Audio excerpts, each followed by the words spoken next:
তিন ব্যক্তির সাথে কখনো ফেরেশতা আসে না, রহমতের ফেরেশতা থাকে না, নাউজুবিল্লাহ।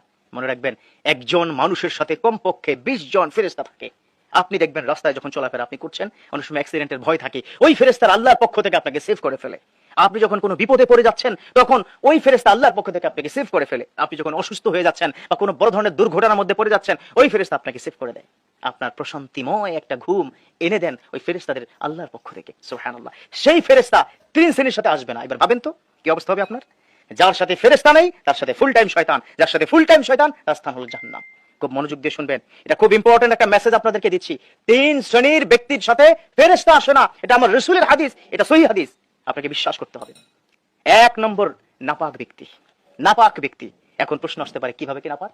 এক নম্বর হচ্ছে ওই নাপাক যেই নাপাক সঙ্গম করার পর হয়। স্বামী স্ত্রীর সাথে যখন সঙ্গম হয় তখন ওই নাপাক ব্যক্তির সাথে ফেরেশতা ওই মুহূর্তে থাকে না।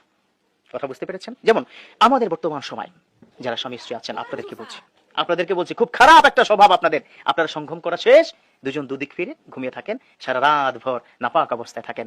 একজন তো আমাকে একটা মারাত্মক লেভেলের প্রশ্ন করেছে, খুব মনোযোগ দিয়ে শুনবেন।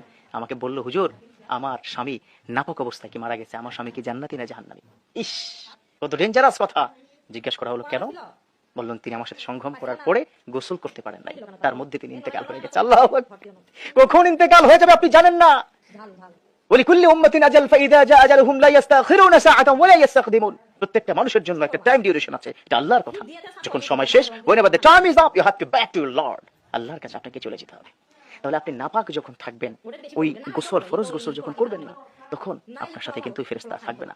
আর যার সাথে ফেরেশতা নেই তার সাথে আসলে ভালো হওয়ার কোনো সুযোগ নেই। সহজ কথা, ভালো ঘুম হবে না। আপনার প্রতি আল্লাহর রহমত, একজন ফেরেশতা ফুল টাইম সারা রাত ভর আপনার প্রতি রহমতের কথা আল্লাহর কাছে বলে। আপনি যখন নাপাক থাকবেন তখন ওই ফেরেশতা থাকবে না, চলে যাবে। দুই, নেশা গ্রহণকারী যারা নেশাগ্রস্ত। এখন আপনারা প্রশ্ন করবেন, কোন নেশা? হিরোইন, ইয়াবা, বাবা? হ্যাঁ, সেটা তো আছেই। সিগারেট যারা খাচ্ছেন তাদের সাথে রহমতের ফেরেশতা থাকে না। স্পষ্ট কথা, ক্লিয়ার কথা, এটা ইসলাম। আমি সহজ করে বলছি আপনাকে, এটা কিয়ামত পর্যন্ত সময় দিলাম, আপনি এটা চেঞ্জ করতে পারবেন না। এটাই সঠিক, এটাই রাইট। ডিসহার্টেড হবেন না। সিগারেট খেয়েছেন, ক্ষমা চেয়ে নিন, আল্লাহ মাফ করে দাও, উজু করে নিন।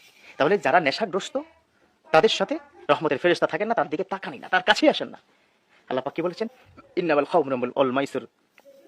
আবার যাব এখান থেকে। আল্লাহ পাক কি বলেছেন? ইন্নামাল খামরু ওয়াল মাইসিরু নাজাসুম মিন আমালিশ শাইতান। খামর মাইসিরের নেশাগ্রস্ত এই পুরো কাজটা হচ্ছে শয়তানের কাজ, অতএব তার সাথে ফেরেশতা আসে না। তিন নম্বর হচ্ছে ট্যাটু যারা ব্যবহার করে। খেয়াল করবেন, আছে না? এই তো, হ্যাঁ বলছে আছে। আমাদের বাংলাদেশেও কিন্তু ট্রেনটা চালু হয়ে গেছে, নাউজুবিল্লাহ।